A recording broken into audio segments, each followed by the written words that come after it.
Meus irmãos, a paz do Senhor. Graças ao nosso Deus e Pai, que nos concede aqui pela bondade do seu Filho Jesus, de estarmos juntos mais uma vez para estudarmos a palavra do Senhor. Estamos dando sequência aos temas deste primeiro trimestre do ano de 2021, onde estamos estudando sobre o verdadeiro pentecostalismo. Dessa vez, estaremos estudando a lição de número 10, que nos traz o tema: O Senhor Jesus cura hoje. Esse é o tema de hoje. Que o Senhor Jesus, Ele curava, mas Ele continua curando hoje. A nossa leitura bíblica para o nosso texto, que contém na nossa revista, e se você não possui a revista, pode abrir a sua Bíblia e acompanhar comigo, como sempre nós fazemos nas nossas ministrações. Além de eu estar ministrando, expressando aqui, você pode acompanhar através dos nossos slides.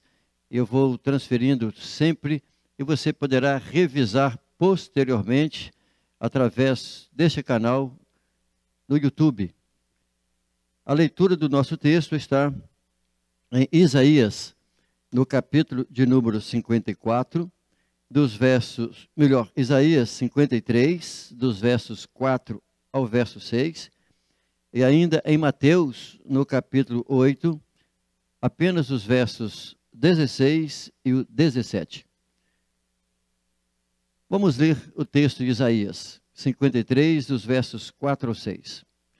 Verdadeiramente, Ele tomou sobre si as nossas enfermidades e as nossas dores levou sobre si, e nós o reputamos por aflito, ferido de Deus e oprimido. Mas Ele foi ferido pelas nossas transgressões e moído pelas nossas iniquidades. O castigo que nos traz a paz estava sobre Ele, e pelas suas pisaduras fomos sarados. Todos nós andamos desgarrados como ovelhas. Cada um se desviava pelo seu próprio caminho, mas o Senhor fez cair sobre ele a iniquidade de todos nós. Mateus 8, 16, 17 diz assim: E, chegado a tarde, trouxeram-lhe, quer dizer, a quem? A pessoa de Jesus, muitos endemoniados, e ele, com a sua palavra, expulsou deles os espíritos e curou todos os que estavam enfermos, para que se cumprisse o que fora dito pelo profeta Isaías, que diz: Ele tomou sobre si as nossas enfermidades e levou as nossas doenças. Este é o texto em apreço para a nossa ministração de hoje, pois estaremos com esse tema: O Senhor Jesus cura hoje.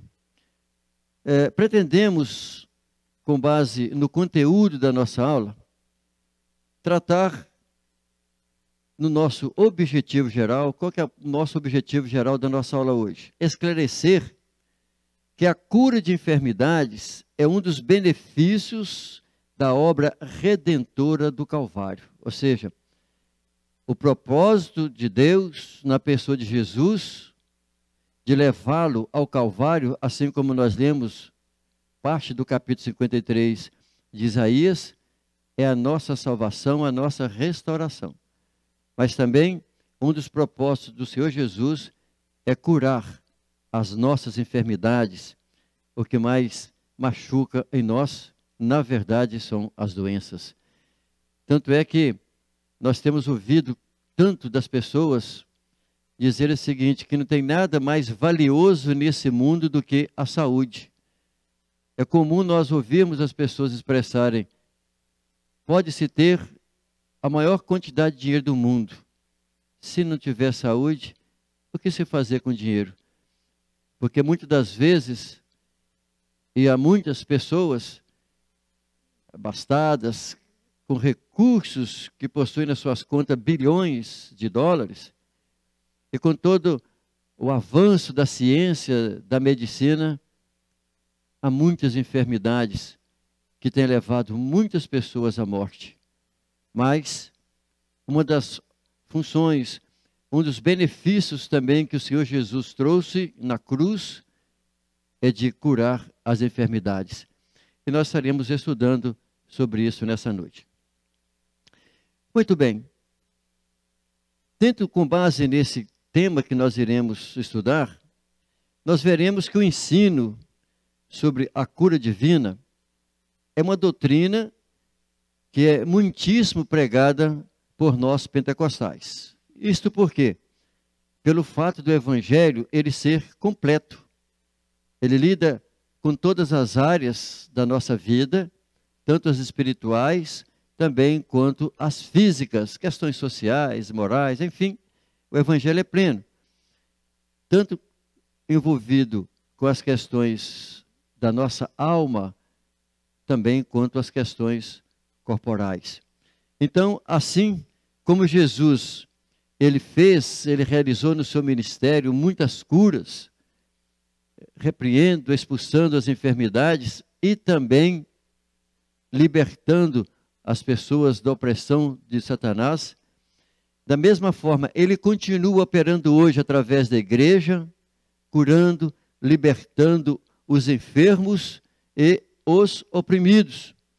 Então, o caráter e a compaixão de Jesus, que são descritas nos evangelhos, permanece nos nossos dias. Nós veremos isso não somente através aqui, é claro, da nossa aula, que é a nossa base, mas são fatos conhecidos e experimentados por aqueles que creem. Nós teremos 3 tópicos, como é comum na nossa aula. Vamos falar no primeiro sobre a cura de Deus, a cura divina na Bíblia. Vamos falar um pouco sobre o Antigo e Novo Testamento a respeito da cura. No segundo ponto, vamos falar sobre a cura divina como parte da salvação, ou seja, que tanto a cura divina e a salvação, elas caminham juntos, é bem percebível, é bem claro isso, notável isso. E em terceiro lugar, a cura divina e os desafios, né, dos nossos dias de hoje. Muito bem, iniciando então aí ao nosso primeiro tópico, nós veremos que tanto no Antigo Testamento quanto no Novo, que a cura divina tem a ver com a saúde pública, com a saúde pessoal, com a saúde pública, né? E a orientação, também nós vamos verificar isso quanto às prevenções de doenças. Porque muitas vezes a nossa tendência, ou a tendência de muitas pessoas, ao estudar a Bíblia, mesmo lendo uns textos que estão tão claros falando sobre prevenções, principalmente no livro de Levíticos, de que as pessoas às vezes espiritualizam tudo aquilo ali, ou só espiritualiza.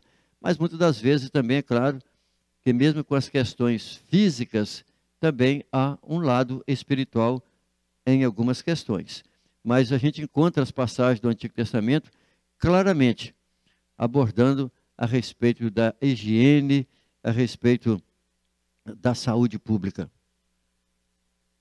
Então vejamos, primeiro subtópico nosso, nesse ponto, sobre a cura divina na Bíblia, vamos falar sobre a saúde pública do Antigo Testamento. Isso por quê? Porque Deus, ele prometeu dar saúde aos israelitas. Essa promessa de Deus, quando o povo saiu do Egito através de Moisés, Deus falou isso com Moisés.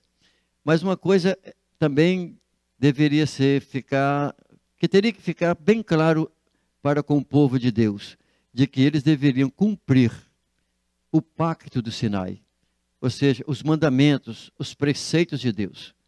Porque nós vamos verificar que tudo relacionado aos benefícios para nós, e aqui no caso que nós vamos iniciar sobre Israel, estava relacionado à obediência do povo a Deus. Tanto é que nós encontramos tantas passagens nas Escrituras que dependia deles, de Israel, de não andar para a esquerda nem para a direita, mas de obedecer os preceitos do Senhor.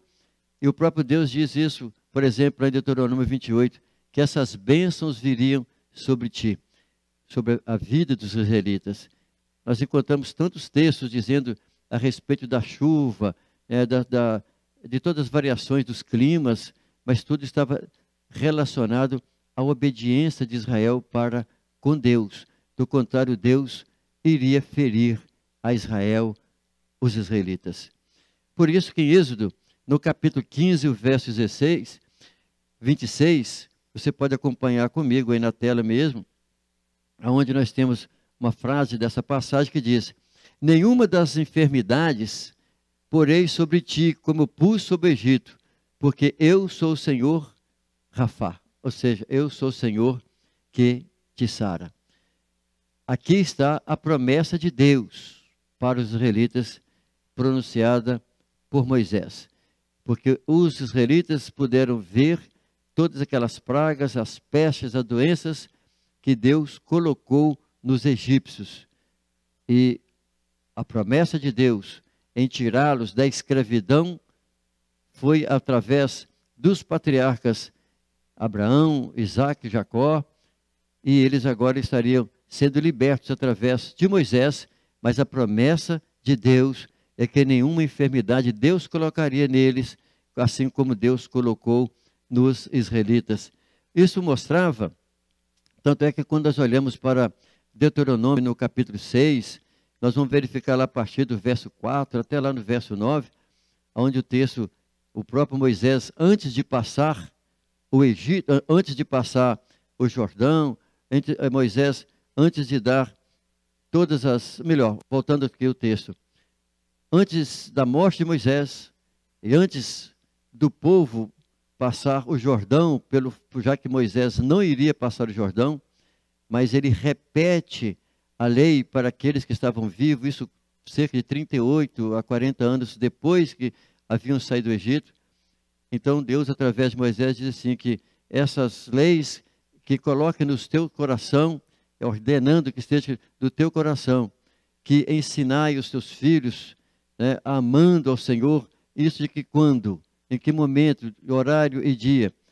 O texto era muito claro: ao levantar-te, ao andar pelo caminho, ao deitar-te.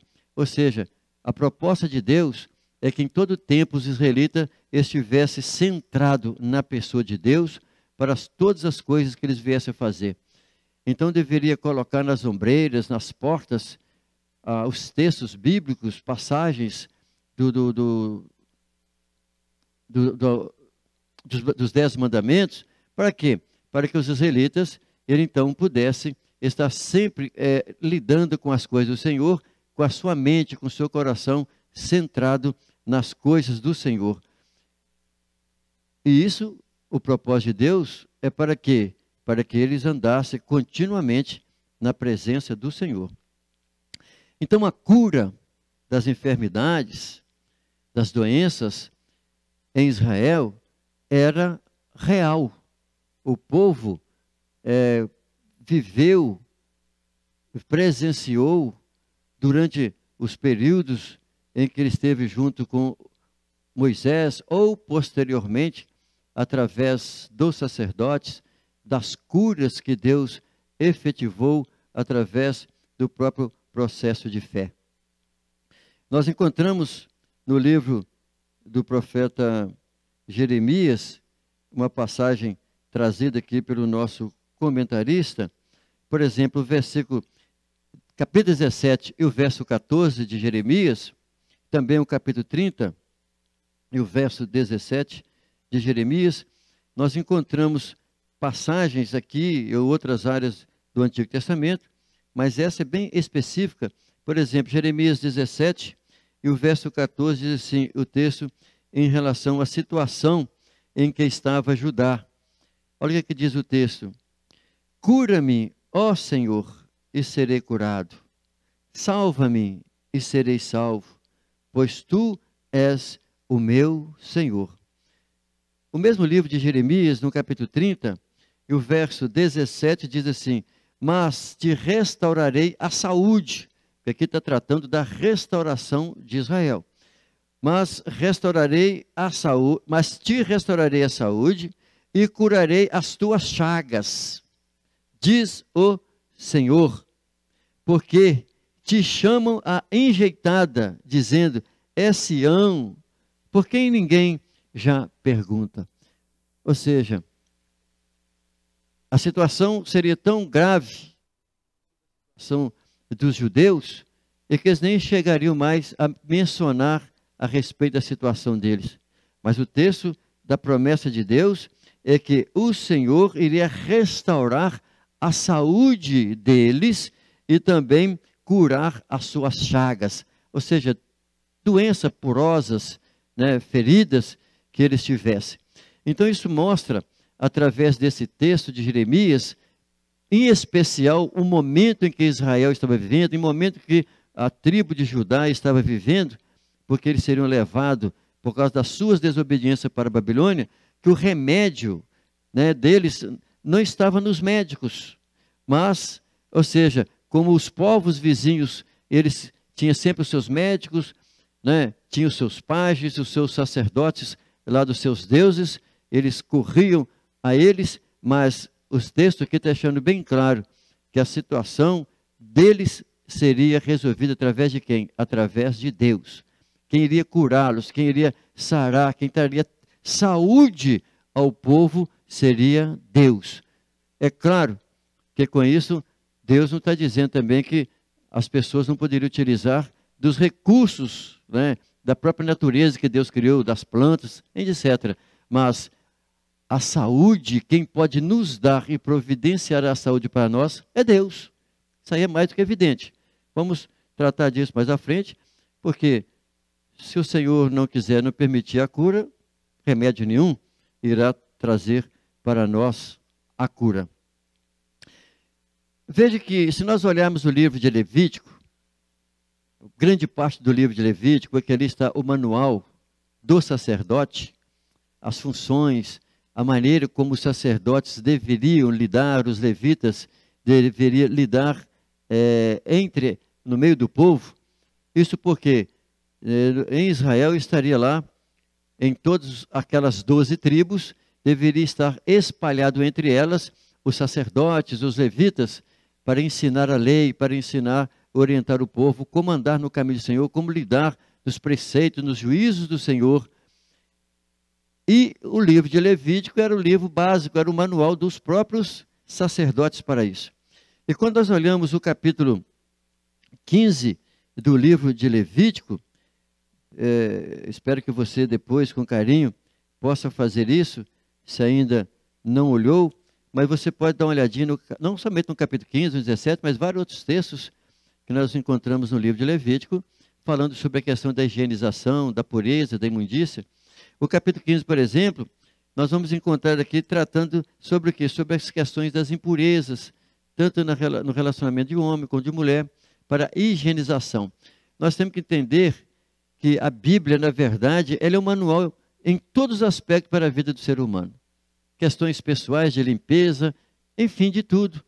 Há um texto em Números, por exemplo, que orientava o povo de Israel, quando ele saísse, o soldado saísse para a guerra, por exemplo, ele teria que levar uma pá na sua mochila, porque quando ele fosse defecar, ele teria que fazer, né, um buraco, e ali fazer lá e tapar, porque é uma questão de higienização, para que outras pessoas pisassem ali, não se contaminasse, né, com as fezes que ele havia deixado ali. Então nós encontramos tantas e tantas passagens das Escrituras orientando, instruindo o povo, né, quanto à prevenção de doenças. E às vezes as pessoas olham para certos textos da Bíblia e falam assim, engraçado, mas tinha que tratar dessas questões na Bíblia. Claro, Deus cuida de todos os aspectos nossos. E a prevenção é uma das melhores coisas que existe, porque é melhor prevenir do que remediar. Às vezes a pessoa, depois que está doente, tão complicado na vida dele, que ele vai envolver com as questões dos remédios. Mas é muito melhor nós nos precavermos, estar prevenido, e isso nós vamos encontrar nos textos das Escrituras, instruindo o povo a se prever, né, ter prevenção para evitar as doenças, para evitar as enfermidades. Por exemplo, no caso de quem tivesse leproso, ele teria que se afastar da família para não contaminar os demais, senão as outras pessoas também iriam pegar a lepra. Ele teria que afastar, ficar ali, até que ele pudesse ser curado. E se ele fosse curado, ele teria que apresentar a quem? Apresentar ao sacerdote. Aí teria todo aquele ritual de higiênico, né, de higienização, para que poderia provar que realmente ele estava limpo. Você vê, são cuidados de Deus no sentido de prevenção. Se a pessoa está enferma, então ela teria que afastar. O que é que nós estamos vivendo hoje? Nós estamos vivendo hoje um período em que os governos do mundo estão pedindo às pessoas para afastar, quer dizer, não aglomerar, ficar em casa. Para quê? Para não aumentar o contágio desse Covid-19. Então, Deus, já lá no passado, através do povo de Israel, instruía a nação como eles deveriam usar um padrão de higienização que evitasse a contaminação da doença para com as outras pessoas. Por exemplo, estou lembrando aqui de outro fato, quando houvesse algum caso numa casa em que as pessoas estivessem lá com alguma doença virulenta, por exemplo, né, que nós chamamos hoje de vírus, mas poderia ser na época, às vezes, pus, né, mancha na pele. Então havia instrução, estava lá no livro de Levítico, a instrução para que a pessoa, ela então pudesse ser chamado sacerdote. O sacerdote teria que entrar na casa, analisar a situação e remover a família. E em certos casos ele teria que botar fogo, colocar fogo na casa, queimar a casa toda. Para quê? Para não alastrar a doença, para não contaminar outras pessoas. Aquilo ali era o quê? Era uma doença física, não era uma doença espiritual. Aquela situação que está sendo apresentada no livro não era espiritual, uma doença literalmente física, uma enfermidade. E para quê? Teria às vezes que colocar fogo, porque não teria, naquela época não tinha os recursos da ciência de hoje. Tá? Hoje a gente verifica aí como casos que nós encontramos aí, pouco tempo, fui numa agência bancária, estava fechada a agência bancária, e estava lá uma placa explicando lá, pelo fato de que alguns dos funcionários, parece que tinha 8 funcionários lá, foi contaminado com o vírus, fecharam a agência para fazer uma higienização na agência todinha, ela ficou fechada. Ou seja, antes colocava fogo, né? Não tinha os procedimentos, os remédios químicos, né, que hoje pode combater, eliminar, como nós hoje estamos fazendo limpeza com sabão, né, cientificamente comprovado, lavando as mãos, colocando máscara, é uma prevenção, né, usando álcool gel de 70 volumes, para quê? Para evitar ser contaminado, não passar a mão nos olhos, na boca, são as orientações. O que é isso? Prevenção. Então a prevenção de doença, ela é bíblica, é o que nós estamos estudando aqui. Por exemplo, o capítulo 17 também de Levítico, fala sobre as questões de quê? Dos preceitos dietéticos, ou seja, o tipo de comida em que eles deveriam comer, e fazia parte, na verdade, alguma dessas comidas fazia parte da purificação cerimonial, né? Algumas delas fazia parte ali no papel religioso, da purificação que iria ser levado para os sacerdotes, mas o objetivo também, o principal, era a saúde pública, e também do indivíduo, porque à medida que ele tinha um caráter de cerimônia religiosa, também passaria a ter um entendimento na família e na casa, no aspecto de prevenção da sua própria casa. Foi o meio pela qual Deus usou a Israel, para Israel pudesse entender essas questões. E além do mais, nós sabemos muito bem que as condições de injeções de recursos básicos da saúde era precária naquela época. Nós estamos falando aqui, olha aí, de 1500 anos antes de Cristo. Imagina, mesmo 2000 anos atrás, nos dias de Jesus, a situação dos recursos básicos, de saneamento básico, como era? Só lembrar da nossa nação do Brasil, como era antes, ou mesmo em quantas cidades do Nordeste, em outra situação do Brasil, que a gente vê as imagens aí, né, que trazem doenças para as pessoas. Esse é aqui claramente a orientação de Deus a respeito das prevenções. Olha, Jeremias, no capítulo 8, nós temos mais um texto aqui de Jeremias, o verso de número 22, onde nesse texto aqui, está tratando sobre pecado, está tratando sobre o castigo de Deus sobre a nação, aqui no capítulo 8 de Jeremias, e o versículo 22, nós vamos verificar aqui que há um interesse, está bem claro que o interesse de Deus na saúde pública, né? E também na saúde dos indivíduos, de forma individual. Olha o versículo 22. Não há bálsamo em Gileade? Quer dizer, até hoje se utiliza os procedimentos com bálsamos. E Gileade era famoso, uma região onde se plantava, produzia, e tinha lá os ungüentos de bálsamo. Ou não há lá médico? Por quê? Pois não se realizou a cura da filha do meu povo? Claro que aqui nós estamos verificando duas situações, pela forma como Deus está reclamando aqui da tribo de Dan, das situações deles. O texto que nós estamos lendo está deixando bem claro que em Gileade existia bálsamo. Então, se existia, por quê? Porque as pessoas utilizavam do bálsamo, né, ou dos ungüentos, para a cura. Mas nós sabemos que nem todo tipo de enfermidade um bálsamo vai curar. E também sabemos que naquela época as pessoas não tinham entendimento científico para saber qual seria, né, as plantas e as junções de plantas com plantas que iria dar resultado na cura. Mas muitas curas, elas aconteceram naquela época através de ungüento, através do vinho, através da limpeza, da purificação.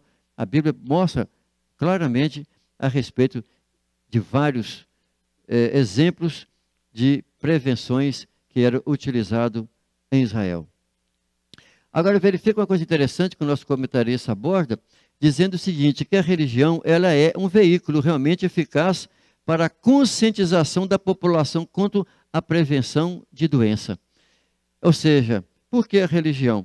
Eu entendo isso, que esse valor, essa importância, ela existe claramente pelo fato das pessoas, vamos colocar assim, as pessoas religiosas, elas estão constantemente naquele mesmo ambiente, são frequentes naquela casa, na igreja, com certa frequência, e ali estaria ouvindo quem? Ouvindo um líder, um sacerdote, ou no nosso caso hoje, ouvindo um pastor. E o pastor, ou o sacerdote, nós estamos dizendo naquele tempo, é um formador de opinião. Então, o que o nosso comentarista está dizendo? Que a religião é um veículo eficaz para a conscientização à população quanto à prevenção de doenças. Então, esse é um fator importante. Olha, trazendo isso para os nossos dias, veja o quanto que, vamos falar da nossa nação, eu vou dizer do nosso ministério aqui de Patinga, Coronel Fabriciano. E quando eu digo isso, eu estou falando da minha casa, eu não posso falar para os demais. Mas uma preocupação clara do nosso ministério. A igreja precisa reunir? Precisa. A igreja, qual é o papel da igreja? De evangelizar. Hoje nós temos dificuldade de ir nas casas das pessoas para evangelizar. Por quê? Porque a orientação é evitar de se contaminar ou ser contaminado. Então há restrições para isso. Mas um fato é importante de que a igreja utiliza as limpezas. Quando nós estamos utilizando o microfone é higienizado com álcool para cada pessoa, para evitar, usamos máscaras, os cultos, né, quando há um número maior na igreja, se procura dividir os horários de culto. Ou seja, são várias formas que se tem feito. E hoje, por exemplo, quantos eventos nós fazíamos por ano e não estamos fazendo mais, para evitar aglomeração.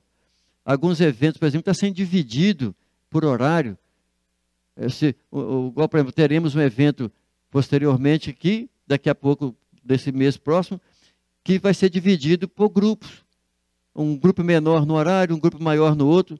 Exatamente por quê? Porque a igreja, ela é esse veículo de conscientização quanto à prevenção de doenças.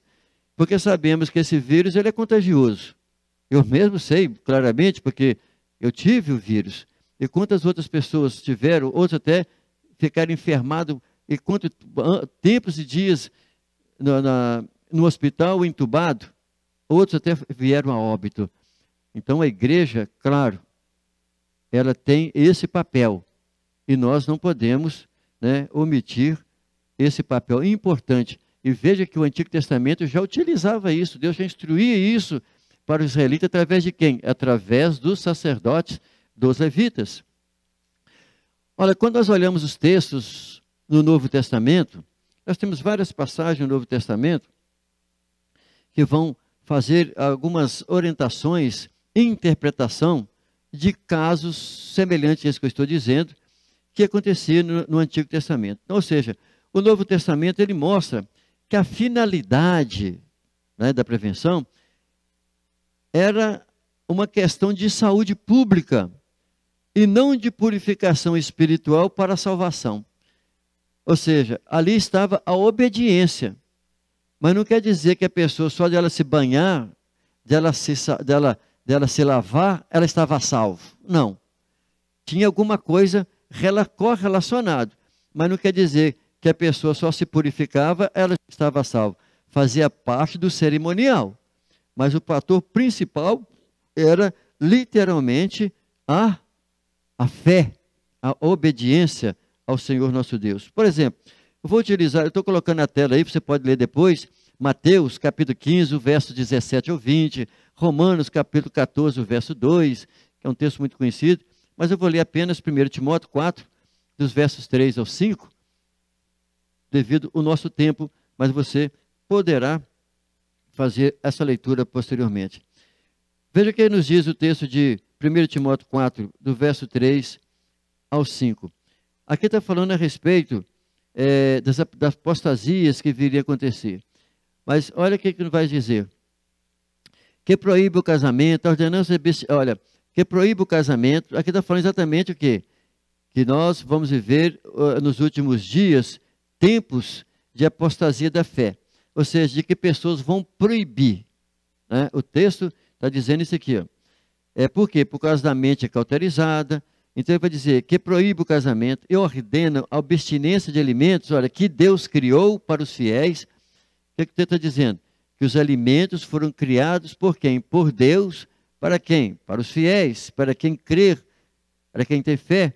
E para os que conhecem a verdade, a fim de usarem deles com ações de graças. Usarem deles o quê? Os alimentos, com ações de graças. Porque tudo que Deus criou é bom.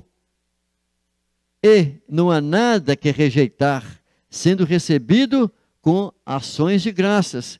Porque pela palavra de Deus e pela oração é santificada. Então o que nós queremos entender aqui? Que há certas situações, muitas coisas que foram trazidas e orientadas para o povo em Israel, fazia parte, claro, do cerimonial, e tinha um caráter ali espiritual, mas veja que junto àquele caráter espiritual de purificação, de limpeza, porque a ideia de purificar era exatamente o que? A ideia de santificação.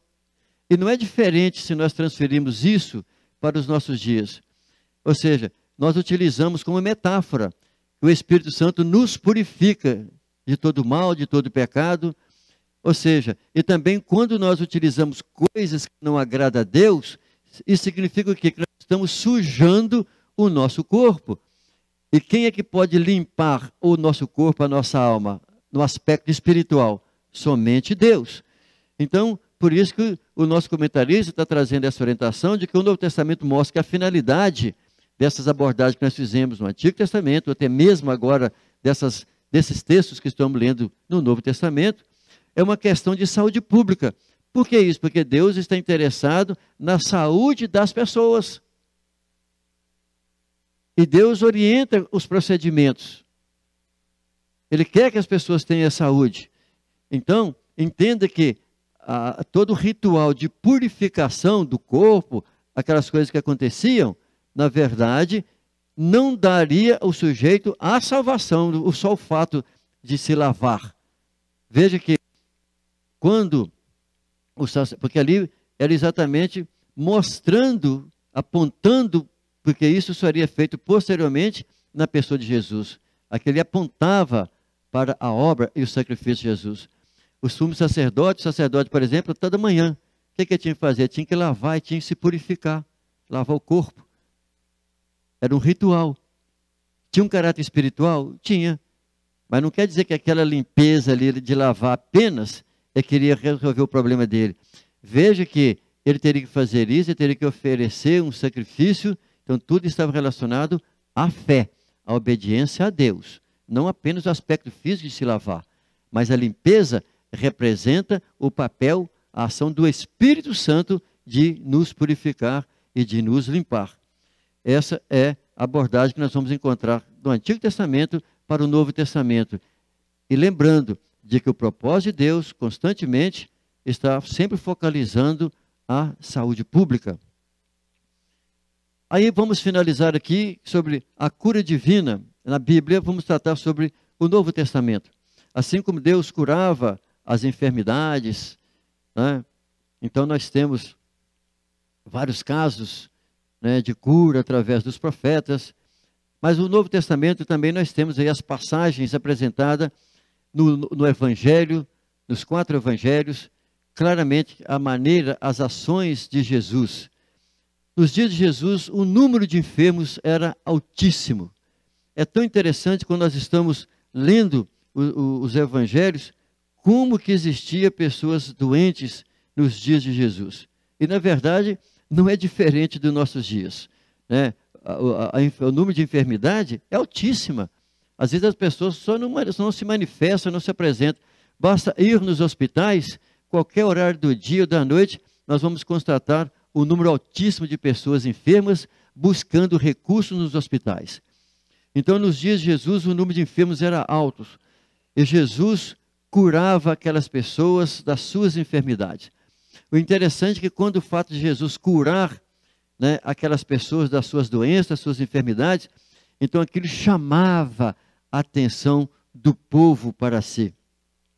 Por exemplo, no capítulo Mateus, no capítulo 4, dos versos 23 aos versos que nós temos aqui de apresentação, até o 25, nós vamos verificar nesses textos aqui, de Mateus 4, dos versos 23 ao 25, que Jesus percorria toda a Galileia, ensinando nas suas sinagogas e pregando o evangelho do reino e curando todos os tipos de doenças e enfermidades entre o povo.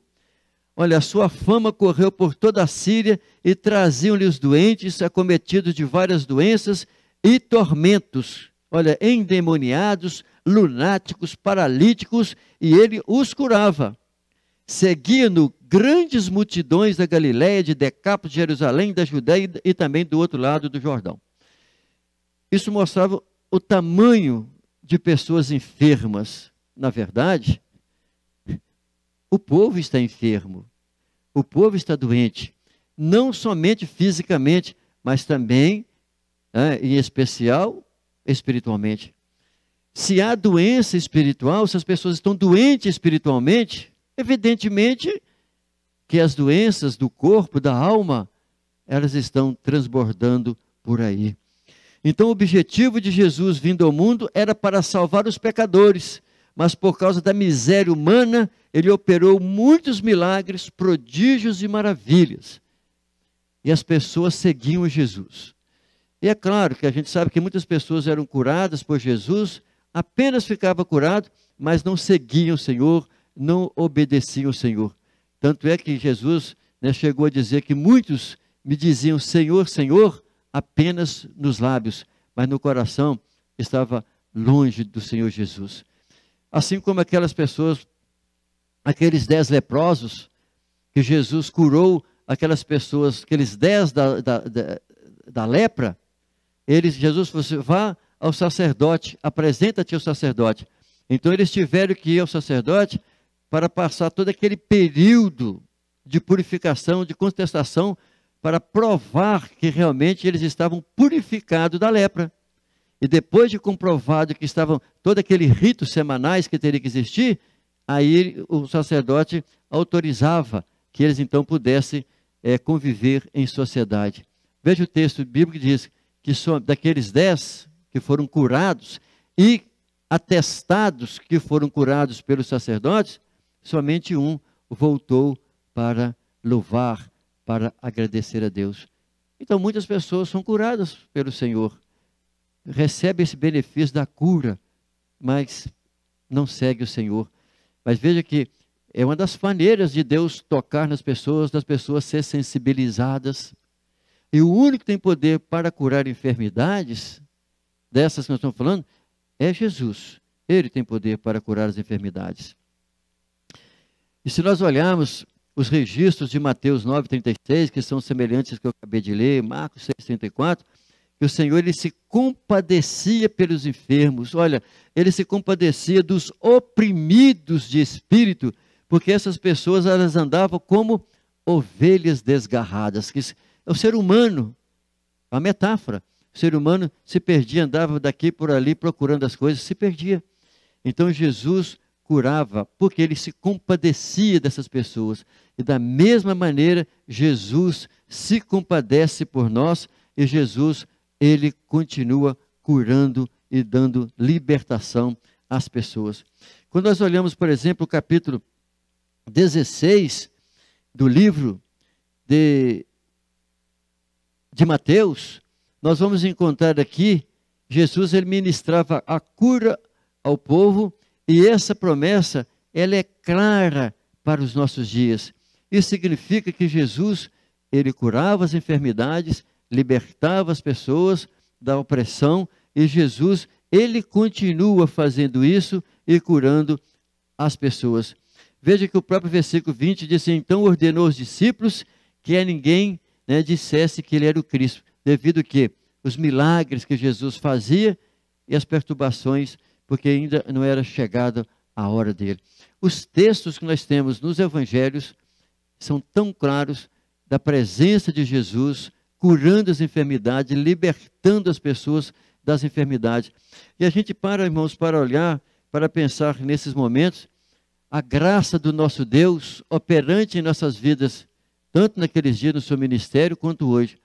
A gente imagina quanto que as pessoas, ao receber a cura, o quanto que ele trouxe de benefício para aquela pessoa, de tirar a dor, as dores, dia e noite a pessoa sofrendo dor, pessoas coxas, aleijadas, sofrendo de enfermidade, que benefícios que isso trouxe para ele, não somente para ele, para a família, casos às vezes de questões financeiras, e Jesus curando, trazia alívio para a família.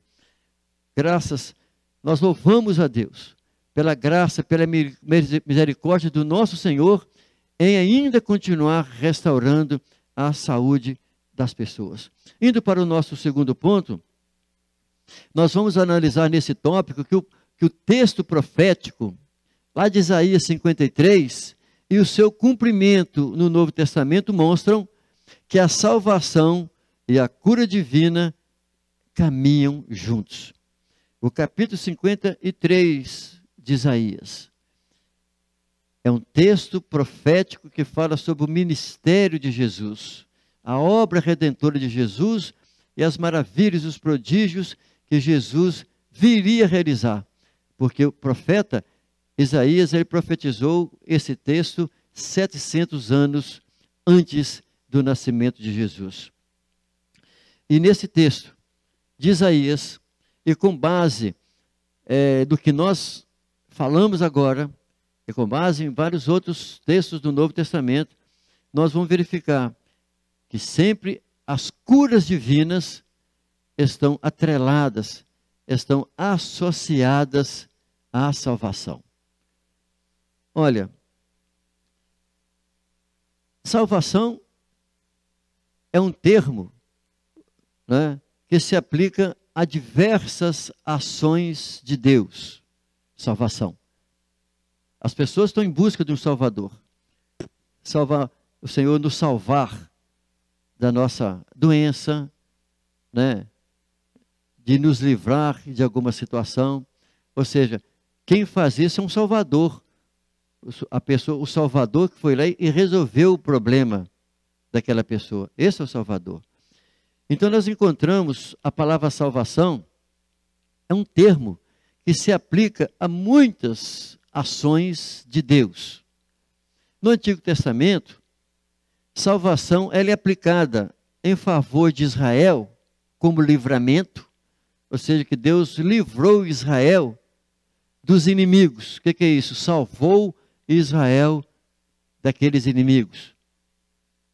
Também nós vamos encontrar que Deus salvou Israel da escravidão. Israel estava escravo no Egito, o Senhor salvou Israel da escravidão. Ou em outras épocas, alguma tribo de Israel, ou no norte ou no sul, estava sendo colonizada por algum país ali vizinho, e Deus, usando de alguém, deu livramento, ou seja, salvou Israel daqueles inimigos. Nós encontramos quantas passagens no Antigo Testamento que Deus também salvando Israel da fome, livrando Israel da fome, livrando Israel da espada e salvando, das enfermidades. Então, ou seja, às vezes tinha enfermidade em um certo lugar, aquela enfermidade não atingia o povo. O que é isso? Deus salvando o povo de uma enfermidade. Ou a enfermidade estava em um certo lugar e Deus estava salvando fulano e a fulana, tirou de lá, ou a pessoa não passou por lá, não foi contaminado, então essa pessoa foi salva. São textos que, quando fala de salvação, são aplicadas às diversas ações de Deus. Isso, claro, no Antigo Testamento, que nós estamos falando agora nesse momento, ou mesmo nos dias atuais. Por exemplo, nós temos a palavra salvação, por exemplo, da condenação eterna. Olha, o que é isso? É o livramento do poder da maldição do pecado e a restituição do ser humano à comunhão com Deus. Então, a morte de Jesus na cruz é que trouxe salvação àquele que arrepende dos seus pecados. Daquele que crê que Jesus é o Senhor e Salvador, que pode perdoar pecados. Porque o único que pode perdoar pecados é Jesus. Então, a pessoa, ela é o quê? Salva da condenação eterna. Porque, do contrário, essa pessoa irá para o inferno. Então, Deus propôs a salvação para todas as pessoas, indistintamente, e através da fé em Jesus e o arrependimento dos seus pecados. Então, a pessoa precisa arrepender dos seus pecados, independente de nação, de povos, raças, tribos, independente. Deus quer salvar a todos. Então, nós temos aqui a palavra salvação também referente à condenação eterna, ser salva do pecado, salva da condenação eterna. Mas também nós temos essa palavra relacionada à cura divina. Então veja, a nossa declaração de fé, ela diz assim, o que é cura divina?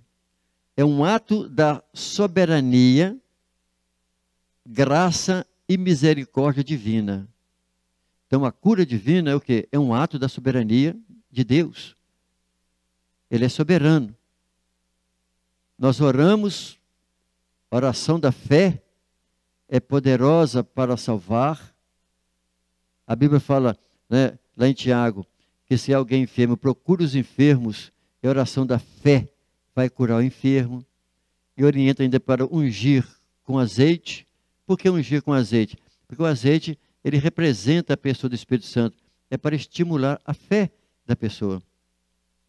Então nós temos que entender que a cura divina é um ato da soberania, graça e misericórdia divina que, através do poder do Espírito Santo, ele restaura a pessoa fisicamente e ou emocionalmente, as pessoas que demonstram fé na pessoa de Jesus. Por quê? Porque nós oramos em nome de Jesus. Porque quem é que tem poder para curar? Quem cura é Jesus.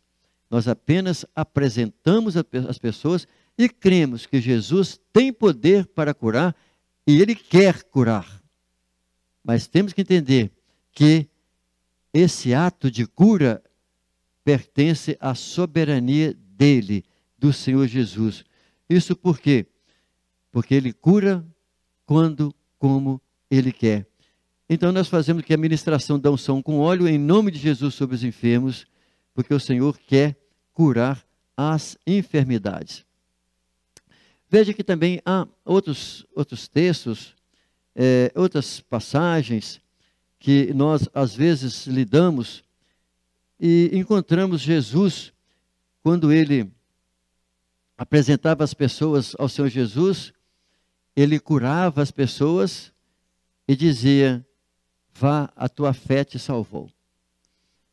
Então, nós temos vários momentos em que a cura da enfermidade estava correlacionada também com a cura espiritual. Sempre Jesus utilizava esses procedimentos. Então, nós vamos verificar Isaías, no capítulo 53, o verso de número 4.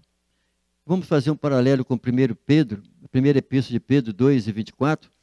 Olha o que diz Isaías 53 e 4. Verdadeiramente ele tomou sobre si as nossas enfermidades e as nossas dores levou sobre si. Isaías está tratando de um assunto que não tinha acontecido ainda, porque ele está falando da obra de Jesus que veio acontecer 700 anos depois que ele escreveu esse texto. E Jesus, lá na cruz do Calvário, elevou sobre si as nossas enfermidades e as nossas dores elevou sobre si. Isso significa que Jesus, ele viveu, né, na carne, ele deixou a sua glória no céu e se fez gente. E Jesus, ele teve situações, ele teve períodos sem comer, sem alimentar. Jesus teve que se alimentar, Jesus caminhou, Jesus sentiu dores, enfim. Jesus sentiu as mesmas situações nossas como gente. E ele levou sobre ele as nossas enfermidades. Ou seja, quando nós sentimos qualquer dor, Jesus entende perfeitamente o que é que nós estamos sentindo. Isso nos mostra que a obra de Jesus na cruz, ela foi completa e é resultado de quê? E resulta também, lá na cruz, a nossa redenção e atinge a cura do nosso corpo físico. Olha o que diz o texto de primeira epístola de Pedro, capítulo 2, e o verso de número 24, diz assim, olha, Pedro está dizendo assim, referindo à passagem que eu li, ele mesmo levou em seu corpo os nossos pecados sobre o madeiro, para que, mortos para os pecados, pudéssemos viver para a justiça. Pelas suas feridas fomos sarados. Pelas chagas, pelas feridas que Jesus sofreu no corpo. Veja que o texto de Isaías 53, verso 4, e Pedro também cita a mesma passagem, fazendo uma correlação de que ele perdoou nossos pecados e também ele, Jesus, para a justiça, pelas suas pisaduras, nós fomos sarados. Olha, eu vou citar o meu caso, que existe milhares e milhões de exemplos semelhantes ao meu, porque eu dou testemunho de fé e de cura do que aconteceu comigo. E o outro vai dizer o que aconteceu com ele. Eu nasci no Evangelho, mas por um bom tempo eu não quis seguir a minha família na casa do Senhor. E eu saí. E no mundo eu aprendi e passei a usar drogas, bebidas alcoólicas, tive relacionamentos sexuais, passei a ter doenças, a DST, né, que são doenças sexualmente transmissíveis.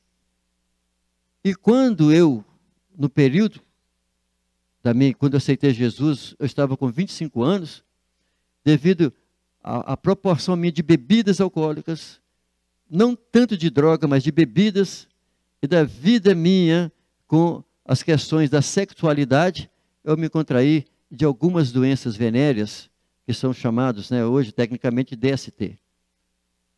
Eu tinha manchas no meu corpo. Tanto é que quando eu tomava os antibióticos, eles não tinham resultado, não tinham efeito em mim, porque eu tomava antibiótico e logo em seguida eu estava tomando bebida alcoólica. Mas o que eu quero dizer, quando eu aceitei Jesus, no dia que eu aceitei Jesus, Jesus me limpou por inteiro. Eu tive a limpeza da alma, do espírito, né, dos meus pecados, e Jesus me limpou literalmente das minhas doenças, porque poucos dias depois eu percebi que as minhas manchas haviam sumido. Eu fiz exame, quando eu fui no médico fazer exame, eu não tinha mais nada, literalmente nada no meu sangue. O que eu tinha que fazer? A exaltar e glorificar a Deus. Por quê? Porque eu tinha certas doenças que, se eu casasse, eu poderia ter filhos com algumas doenças que eu poderia passar para eles. E Jesus, quando eu fui salvo, quando eu fui liberto, que eu aceitei Jesus como Senhor e Salvador da minha alma, Jesus curou não somente a minha alma, mas curou o meu corpo por inteiro. E nunca mais, eu tenho hoje 35 anos que sirvo ao Senhor, tenho o corpo limpo, tudo, as minhas filhas perfeitas, não tiveram enfermidade nenhuma. Isso porque eu tive a experiência da salvação, da libertação dos meus pecados e também a cura do meu corpo. Veja as vantagens e os privilégios que tem uma pessoa ao aceitar Jesus. Quantas pessoas são viciadas em drogas, bebidas, alcoólicas, outras coisas mais. Quando aceita Jesus, aquelas doenças do seu corpo, do fígado, suas hepatites, aquelas coisas, some tudo. Porque Jesus cura completamente o indivíduo, tanto corpo e alma. É isso que nós temos que louvar a Deus e glorificar o Senhor Jesus. Eu hoje, depois de tantos anos, eu estou dando esse testemunho aqui, eu fico lembrando das enfermidades, das situações que eu vivi naquela época. E quantas pessoas ainda vivem como eu vivi, ou em estado muito pior do que eu. Jesus quer curar essas pessoas? Quer. Mas o que Jesus quer primeiro, a prioridade do Senhor, é a cura espiritual, é a cura da alma e do espírito. E Jesus quer curar literalmente também o nosso corpo, mas em especial a nossa alma. É isso que o Senhor quer fazer conosco. Então, nós vamos verificar claramente que desde o Antigo Testamento, salvação e cura, elas andam juntos, estão atreladas. Eu paro para imaginar, pensar sobre isso, por exemplo, como o Salmo 103 e o versículo 3 é tão conhecido nosso. Olha aí, ó, a cura espiritual geralmente ela precede claramente de quê? Da cura física. Mas eu já disse agora há pouco que muitas pessoas foram curadas por Jesus, né? Fisicamente o corpo foi curado e as pessoas viraram as costas para Deus. Mas o que nos diz o Salmo 103, o verso 3? É Ele que perdoa. Olha, em primeiro lugar vem o quê? É Ele quem perdoa todas as suas iniquidades e sara todas as suas enfermidades. Então, precede o quê? A cura espiritual, ou seja, o perdão dos nossos pecados, das nossas iniquidades, e é Ele que sara todas as nossas enfermidades. Veja que o salmista, ele entendeu isso. Ele está dizendo à alma dele: bendize, ó minha alma, bendize ao Senhor, e tudo que há em mim, bendiga o seu santo nome. O salmista louvando a Deus, falando para si mesmo, a respeito dos benefícios da bondade de Deus. É Ele quem perdoa todas as suas iniquidades. Está falando de si mesmo, e também que sara todas as suas enfermidades. E nós sabemos então, por isso que tanto o Antigo Testamento como o Novo Testamento está sempre relacionado à salvação das pessoas em relação à cura. Claro que a enfermidade é algo que machuca, que assola o ser humano. E quando Deus, Ele cura alguém, olha o quanto que essa pessoa vai sentir a diferença de estar são em relação ao período em que ele estava doente. Por que isso? Porque é uma correlação para que a pessoa entenda que a alma dele também está doente. Assim como o corpo está doente, o homem sem Deus, a sua alma está enferma, ela está doente. Assim como eu preciso da cura do meu corpo, que eu quero a cura do meu corpo, que eu quero ficar livre das minhas enfermidades, das minhas dores de coluna, um monte de coisa que o ser humano sente, mas também o Senhor está mostrando para ele, da mesma forma que o Senhor quer curar todas essas dores, suas enfermidades, Ele quer curar a sua alma. Ele quer que você seja livre, a sua alma ser livre. É isso, por isso que sempre há uma correlação entre a cura do corpo com a cura da alma, para que o ser humano possa associar esses dois fatores.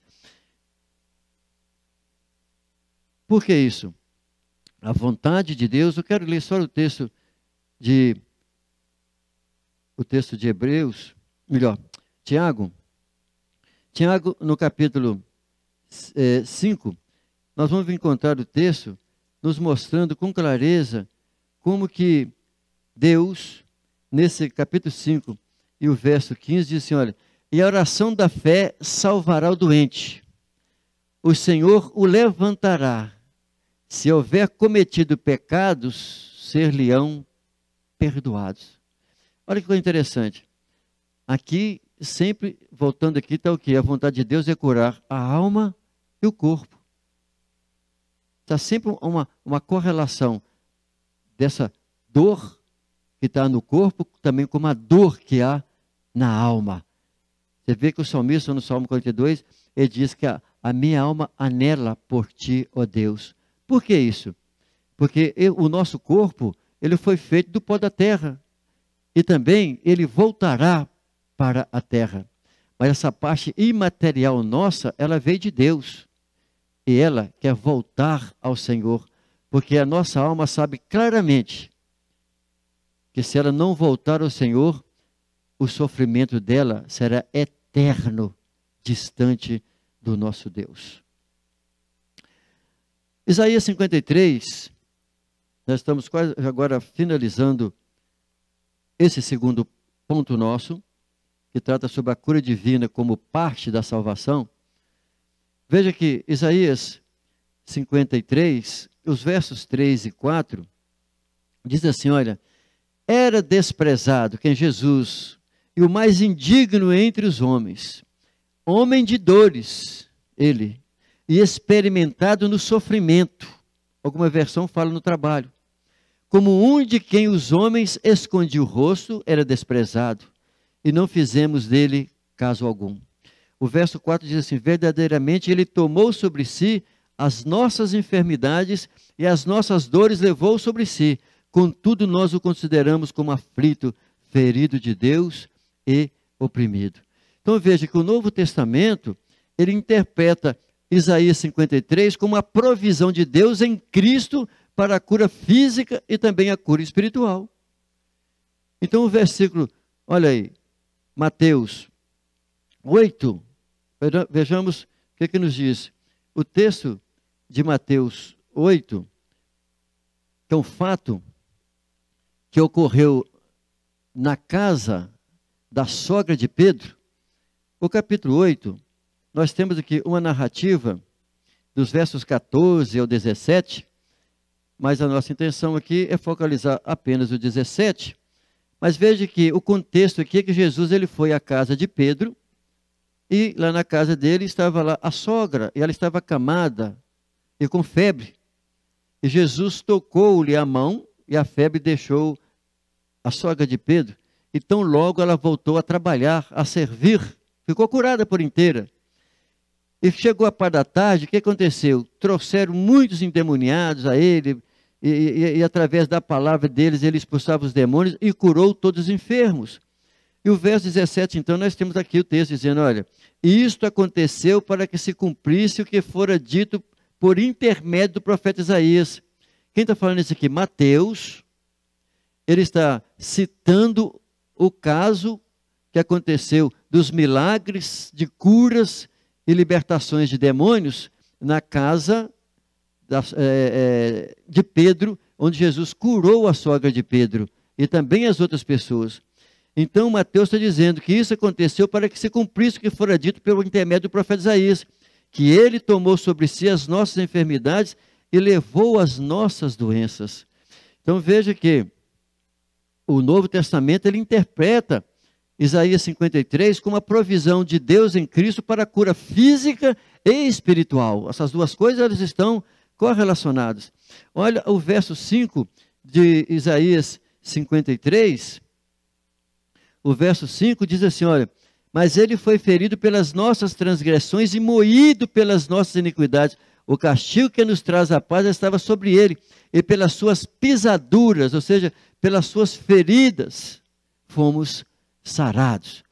Então aqui quer dizer, nós temos o verbo aqui, o verbo sarar, que indica o quê? cura física de pessoas enfermas que foram efetuadas por Jesus, que eu acabei de ler aqui, relatado por Mateus no capítulo 8. Ou seja, pelas suas pisaduras fomos sarados. Ou seja, assim como ele sofreu no corpo, as chagas levadas sobre si, é aquela cruz pesada sobre ele, as chicotadas que Jesus sofreu, aquela coroa de espinho que ele foi colocado sobre a cabeça dele de forma injusta, porque ele não pecou, não havia pecado em Jesus, mas ele foi levado à cruz sem pecado, porque o sacrifício dele seria o sacrifício perfeito e seria aceito por Deus. Por quê? Porque Deus, olhando para o mundo, ele não viu nenhum justo sequer, ninguém que fizesse o bem. Por isso que Jesus foi levado à cruz. E ali na cruz, ele foi moído. Por quê? Por causa dos nossos pecados, das nossas enfermidades. E Jesus, ele cura e liberta as pessoas das suas opressões. E quando nós olhamos para o mesmo texto que eu li agora há pouco, de 1 Pedro 2 e 24, então demonstra que essa cura é também espiritual e está correlacionada à salvação. Olha, Pedro está dizendo, levando ele mesmo, quer dizer, Pedro está falando a pessoa de Jesus, em seu corpo os nossos pecados sobre o madeiro, para que, mortos para os pecados, quer dizer, depois de libertos e salvos, pudéssemos viver para a justiça, e pelas suas feridas fostes curados. Então veja que tem uma correlação entre a salvação do indivíduo e a cura do corpo. Está bem nítido e bem claro sobre isso. E aí nós vamos finalizar o nosso terceiro ponto, falando sobre a cura divina e os desafios atuais. Então neste tópico, propõe-se o que o crente tenha discernimento para saber sobre a natureza da enfermidade, se aquela enfermidade é físico ou se é espiritual, e que temos que respeitar a vontade de Deus. É o que nós vamos finalizar aqui. Então, sobre as doenças, isso mostra que as enfermidades são uma das causas de maior sofrimento do ser humano. Não tem nada que pesa mais no ser humano do que a doença. Uma pessoa ficar acamada. Eu nunca tinha adoecido, não lembro da minha vida. Posso ter adoecido quando criança, e sei que a minha mãe conta os casos meus, quando eu tive sarampo, algumas coisas lá em criança, mas depois de adulto, nunca tive nenhuma enfermidade. Procurei médico e procuro apenas por questões de prevenção. Mas com essa Covid, eu fui afetado ao ponto de eu não conseguir respirar, tive que ser internado por 3 dias, usar oxigênio. Se eu andasse 3, 4 metros, eu ficava... Eu não tinha condições, eu tinha que deitar. O que era aquilo? O meu corpo estava enfermo, o meu pulmão estava totalmente enfermo. Isso fez com que eu sentisse o que era sofrimento. Eu nunca tinha sofrido enfermidades antes. E eu paro para pensar aqueles que estão sofrendo há anos. Pessoas que sentem dores constantemente, pessoas que vão ao médico constantemente, pessoas que não saem do hospital, pessoas que buscam recursos constantemente. Olha, as enfermidades são uma das causas de maior sofrimento que existe no ser humano. Elas são consequências direta ou indiretamente do pecado. Diretamente ou indiretamente. Diretamente por quê? Porque o homem, nós somos feitos santos e perfeitos lá no Éden. Mas com o pecado de Adão e Eva, nós nascemos, os filhos de Adão nasceram pecadores. E de lá para cá, o ser humano veio a enfermar-se, o nosso corpo passou a sofrer doença. É claro que se não tivesse pecado, não existiriam as enfermidades. Se Adão e Eva não tivessem pecado, Adão e Eva nunca iria sofrer enfermidade, porque o corpo deles iriam manter no mesmo estado antes do pecado. Mas com o pecado, o corpo dele enfermou-se, assim como dos seus filhos, aí houve a morte, enfermidades e doenças, e assim sucessivamente. Então, as doenças, elas estão literalmente relacionadas ao pecado. Porque a partir do momento que o homem pecou, o corpo tornou-se corruptível. Mas veja que Paulo, quando ele fala lá em 1 Coríntios capítulo 15, ele fala que assim que nós formos transformados, que nós tivermos o céu, nós teremos um novo corpo, um corpo incorruptível, um corpo que não sofrerá nenhuma enfermidade, nenhum dano. Mas esse corpo nosso é um corpo corruptível, um corpo que sofre enfermidades. Mas o que nós também temos que entender, que isso não significa que todos os enfermos estão em pecados. Ou seja, não quer dizer que toda pessoa que ela está doente é porque ela está em pecado. Não. Às vezes a pessoa tem um relacionamento com Deus, está em comunhão com Deus perfeitamente, e essa pessoa está doente, está enfermo. E às vezes o Senhor não quer curar, e não vai curar aquela pessoa. Ela está enferma. E ela vai continuar enferma e vai morrer, possivelmente, daquela enfermidade. Mas se ela tiver com a sua alma, com a sua vida na presença de Deus, o corpo que é corruptível vai ficar aqui, mas a sua parte material, a alma dessa pessoa, estará no paraíso, livre de todas as enfermidades. Por isso que Paulo diz, o morrer para mim é lucro, o morrer é ganho. Ele sabe perfeitamente que estando na presença do Senhor, não terá enfermidades. Então, não quer dizer que quando a pessoa ela está doente, quer dizer que ela está em pecado. Não.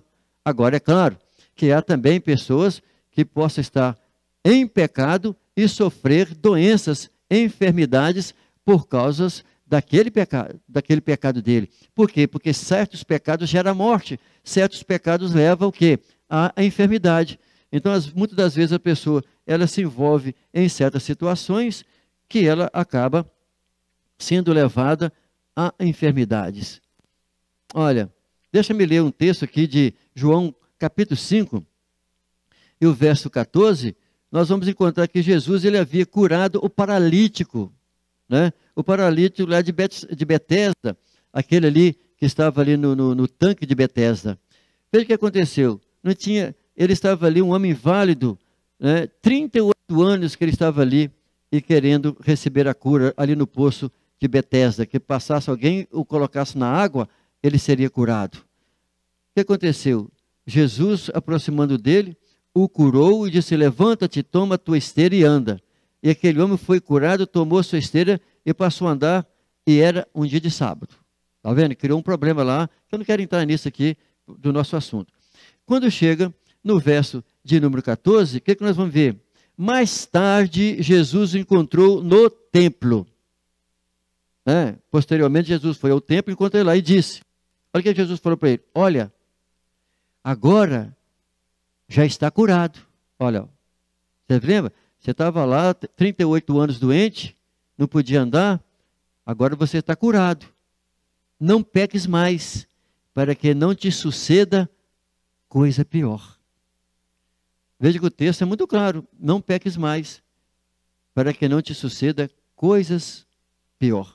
Então, isso significa que, dependendo das coisas que a pessoa pratica, as consequências virão sobre o corpo dele, pior ainda. Aí é isso que Jesus está dizendo. Olha, agora já está curado, não peques mais. Ou seja, não volte a praticar a vida suja que você praticava. Mesmo coxo, mesmo doente que você era, mesmo não podendo andar. É isso que ele está falando. Não volte a praticar a vida que você fazia, para que não se te suceda coisas piores. Sabe por quê? Porque se aquele moço, ele não tinha uma vida na presença de Deus, ele não tinha um relacionamento com Deus, estava enfermo, não podia andar, foi curado. Agora, se ele não andasse na presença de Deus, o que aconteceria? Devido à vida desregrada dele, que ele posteriormente poderia viver, ele viria a ter problemas pior do que ele tinha naquela época. Essa foi a advertência de Jesus. E ela serve para mim, serve para você e serve para todos nós. Então veja, vamos falar um pouquinho desse aspecto já sobre a cura divina e os desafios atuais. O quê? As enfermidades entre os crentes. Olha, grandes homens de Deus não conseguiram se livrar das suas doenças. Porque às vezes a pessoa fala assim, nossa Deus, mas fulano é fulano, aquela fulano, uma bênção na mão de Deus, um vaso na mão do Senhor, e doente, está doente há tanto tempo, o que está acontecendo? mas muitas pessoas, grandes homens, mulheres do Senhor, que viveram na presença de Deus, não conseguiram e permaneceram enfermos e foram levados à morte. Esse é um desafio, né, fora da compreensão humana. Mas na verdade não é tão fora da compreensão humana. Basta a gente lembrar de que Deus é soberano. E Deus tem a sua maneira de tratar com o ser humano. Só Deus sabe quem é quem. E até quando ele pode ser curado ou não. Deus sabe quem nós somos. E a Bíblia fala lá em Hebreus que Deus, por amor, ele castiga. Por amor, Deus açoita. Então, às vezes, Deus é obrigado, por questão de nos amar. Eu estou até dizendo até um termo que é obrigado, né? Mas por amor, o que ele faz? Ele permite uma enfermidade em nós, porque já que o nosso corpo é factível de doença, ele permite uma enfermidade, e Deus não tem interesse de tirar aquela enfermidade. Para quê? Para que aquela pessoa fique sempre dependente de Deus, para não correr o risco, como o caso desse que eu acabei de ler aqui, você está curado, mas cuidado para que você não peque e volte a ficar pior. Porque a pessoa, sempre um crente, quando está enfermo, o que ele faz? Está sempre na presença de Deus, buscando o Senhor, diz que a esperança é a última que morre, então ele está ali na presença do Senhor, buscando o Senhor. Quem sabe? E quantos casos a gente conhece de pessoas que foram curadas e viraram as costas para o Senhor? Não é, isso é comum. Veja que nós temos registro de que Paulo, ele tinha um espinho na carne. Não sabemos que tipo de espinho é esse, que situação era aquela que Paulo tinha, né, que enfermidade era aquela, mas o texto é muito claro dizer que Paulo, ele sofria de uma enfermidade, né, na carne. Olha, veja que também Paulo, quando ele escreve a Timóteo, ele vai falar que Timóteo tinha um problema de enfermidade, um problema do seu estômago. Olha o que Paulo vai orientar aqui em 1 Timóteo capítulo 5 e o verso 23. Olha, não bebas mais água só, mas usa um pouco de vinho por causa do teu estômago e das tuas frequentes enfermidades. Olha aí. Então Paulo tinha ali o entendimento de certa situação do estômago dele, que deveria tomar, né, o vinho ali para curar um problema do estômago dele. O que é isso? Então mostra que Timóteo, um homem de Deus, um servo do Senhor, um grande trabalhador na obra de Deus, ele tinha um problema no estômago, ele tinha uma enfermidade que corroía o estômago dele. Então veja, Paulo também, olha, quando nós lemos o texto de 2 Timóteo, nós vamos verificar que Paulo ele deixou Trófimo doente em Mileto, ele não pôde prosseguir a caminhada com Paulo. Por quê? Por causa da enfermidade que Trófimo estava sofrendo. Então o texto vai dizer, Erasto ficou em Corinto. Quanto a Trófimo, deixei-o doente em Mileto. Homens de Deus, pessoas que serviam o Senhor, também ficaram doentes, literalmente doentes. Olha, quando nós olhamos para certas passagens, nós vamos ver que Jesus, ele conferiu à igreja, ou seja, Jesus deixou bem claro que a igreja, ela tem poder para orar, para repreender as enfermidades e curar as pessoas das suas enfermidades. Esse texto, que é muitíssimo usado por nós nas nossas passagens, os textos de Marcos, vou ler o texto de Marcos, capítulo 16, dos versos 15 ao 20. Olha o que Jesus disse. Nos últimos dias, assim que Jesus, ele designou os discípulos, antes de Jesus subir aos céus, ele falou, ide por todo o mundo e pregai o evangelho a toda criatura. Quem crer e for batizado será salvo, mas quem não crer será condenado. E estes sinais hão de seguir os que creem. Em meu nome expulsarão demônios, falarão novas línguas, pegarão em serpentes, e quando beberem alguma coisa mortífera, não lhe fará mal. Imporão as mãos sobre os enfermos e os curarão. Veja que, claramente, Jesus, ele trabalhou, libertou as pessoas das opressões de Satanás, e Jesus, ele quer dar saúde às pessoas, para que as pessoas tenham saúde e libertar os enfermos, mas nós temos que compreender que nem sempre nós vamos entender o plano de Deus para determinada pessoa. Nós oramos, a pessoa tem fé, a pessoa ora e pede a Deus para ser curado. Quem está orando tem fé, crê que Deus tem poder para curar, mas nós não vamos compreender o porquê que Jesus não cura. Muitas das vezes o indivíduo tem até ideia, Eu penso que Deus ministra no coração da pessoa o porquê disso. Mas o fato é que existe diferença entre enfermidade e possessão maligna. Por que isso? Porque muitas vezes o indivíduo vai lidar com a pessoa, ele tem que ter discernimento para saber se aquela pessoa ela está endemoniada ou se ela está enferma. Veja, porque às vezes a pessoa vai orar por uma pessoa e vai expulsar demônio. E às vezes a pessoa não está endemoniada. E às vezes ele só está enfermo. Epilepsia, por exemplo, a pessoa quando cai epilético, parece que está endemoniado. Os olhos dele viram que a coisa toda.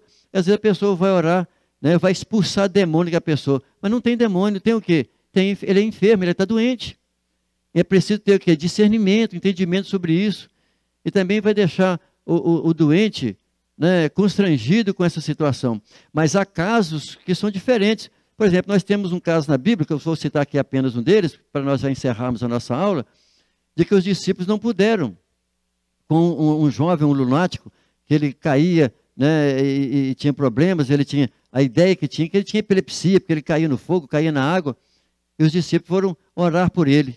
E qual que era o problema dele? Na verdade, ele tinha demônios. E quanto outros casos, por exemplo, que Jesus, por ter discernimento de espírito, saber o que estava naquela pessoa, se era enfermidade ou não. Então havia casos, por exemplo, que a pessoa era surda. E o que acontece? Jesus repreendia o demônio, porque o demônio fazia a pessoa ser surda. Então tudo isso nós encontramos nas Escrituras.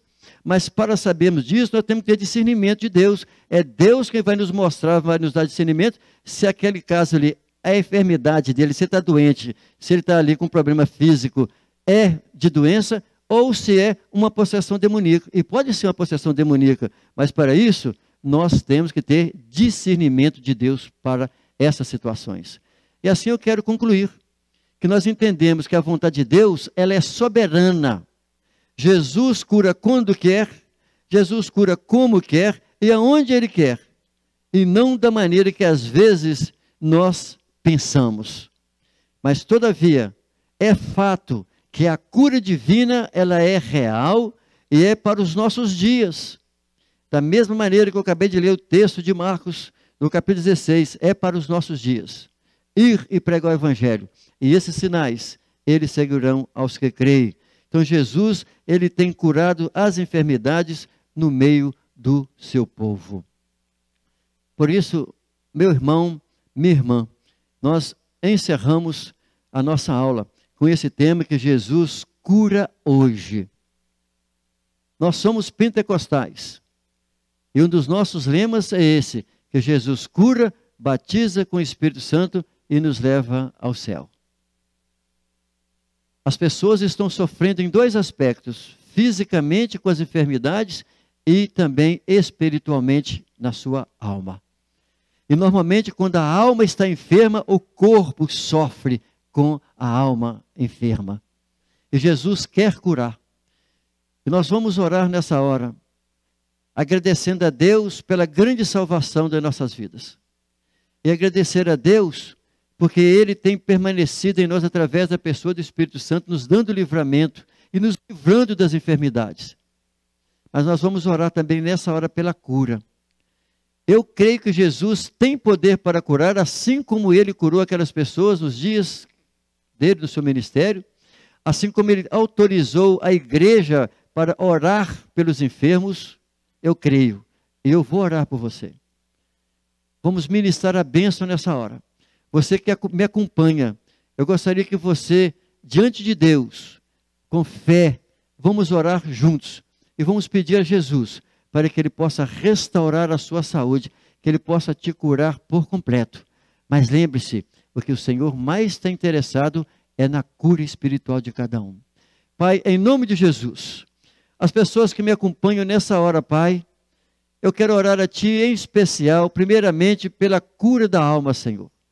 Eu não sei do estado que essa pessoa está, mas se há necessidade do perdão, Senhor, que o Senhor possa perdoar os pecados dessas pessoas, para que essas pessoas sejam libertas, Senhor eterno, dos seus pecados, e assim possam receber a cura para a glória do Teu nome, Pai.